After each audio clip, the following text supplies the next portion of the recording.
আসসালামু আলাইকুম।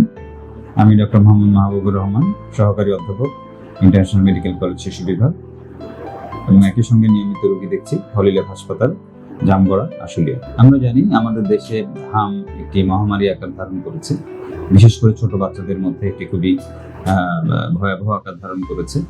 তো আজকে আমরা হাম নিয়ে কিছু কথা বলব। হাম একটি ভাইরাস জনিত রোগ।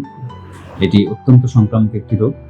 এটি একজন থেকে আরেকজনের মধ্যে ছড়ায়, সাধারণত হাঁচি কাশির মাধ্যমে, বাতাসের মাধ্যমে ছড়িয়ে থাকে। হাম কাদের হয়? হাম সাধারণত যাদের রোগ প্রতিরোধ ক্ষমতা কম তাদের ক্ষেত্রে বেশি হয়ে থাকে, বিশেষ করে ছোট বাচ্চারা এবং যাদের বয়সটা একটু বেশি তাদের ক্ষেত্রে হয়ে থাকে। হামের কি কি লক্ষণ হতে পারে?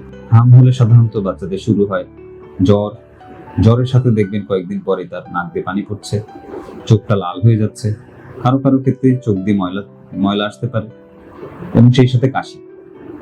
এবং কাশিটা সাধারণত অনেক বেশি হতে পারে কোনো বাচ্চাদের ক্ষেত্রে, সেই সাথে কোনো বাচ্চার শ্বাসকষ্ট থাকতে পারে।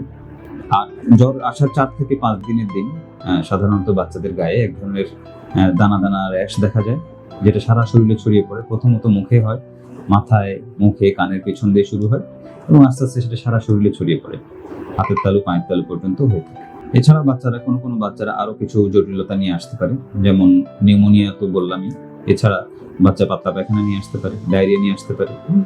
যদি আপনার বাচ্চার মধ্যে কোনো হামের লক্ষণ দেখা যায় তাহলে অবশ্যই কিছু জিনিস খেয়াল করতে হবে। প্রথমত আপনি আপনার বাচ্চাকে অন্যান্য বাচ্চাদের থেকে একটু আলাদা রাখবেন, কারণ এটা অত্যন্ত সংক্রামক একটি রোগ। এক বাচ্চার থেকে আরেকটা বাচ্চার মধ্যেও ছড়িয়ে পড়তে পারে। সাধারণত আমরা বলে থাকি জ্বর আসার পর থেকে এবং গায়ে যে র্যাশ উঠলো সেটা ওঠার 4 দিন পর্যন্ত বাচ্চারা অত্যন্ত সংক্রামক হয়ে থাকে। সেজন্য এই সময় বাচ্চাকে অন্যান্য বাচ্চাদের থেকে আলাদা রাখবেন এবং অবশ্যই দ্রুত চিকিৎসকের পরামর্শ নেবেন। আচ্ছা, এখন হাম হলে করণীয় কি? আপনি যদি দেখেন আপনার বাচ্চার শরীরে হামের উপসর্গ দেখা যাচ্ছে, তাহলে অবশ্যই দ্রুত নিকটস্থ চিকিৎসা কেন্দ্রে গিয়ে একজন শিশু ডাক্তার দেখিয়ে নিতে হবে এবং সেই অনুযায়ী চিকিৎসা করতে হবে। মনে রাখতে হবে হামের জন্য কোনো নির্দিষ্ট চিকিৎসা নেই। হামের চিকিৎসা হচ্ছে আমরা মূলত যেভাবে করে থাকি সেটা হচ্ছে বাচ্চার পুষ্টিটা ঠিক রাখতে হবে, বাচ্চাকে বেশি বেশি পুষ্টিকর খাবার দিতে হবে, এবং সেই সাথে বাচ্চার যেন জটিলতা না হয় সেজন্য আমরা কিছু ওষুধ দিয়ে থাকি। এছাড়াও হামের চিকিৎসা ক্ষেত্রে আমরা বাচ্চার যেন ভিটামিন এ এর ঘাটতি না হয় এবং চোখের কিছু জটিলতা হতে পারে সেটা যেন না হয়, সেই জন্য আমরা বাচ্চাকে ভিটামিন এ ক্যাপসুল দিয়ে থাকি। আমরা সবসময় বলে থাকি প্রতিকারের চেয়ে প্রতিরোধী সর্বোত্তম। সেজন্য হাম যেন না হয় সেজন্য আমাদের কি করতে হবে? হাম না হওয়ার জন্য বাংলাদেশ সরকার বাচ্চাদের বিশেষ করে 9 মাস বয়সে এবং 15 মাস বয়সে হামের টিকা দিয়ে যাচ্ছে।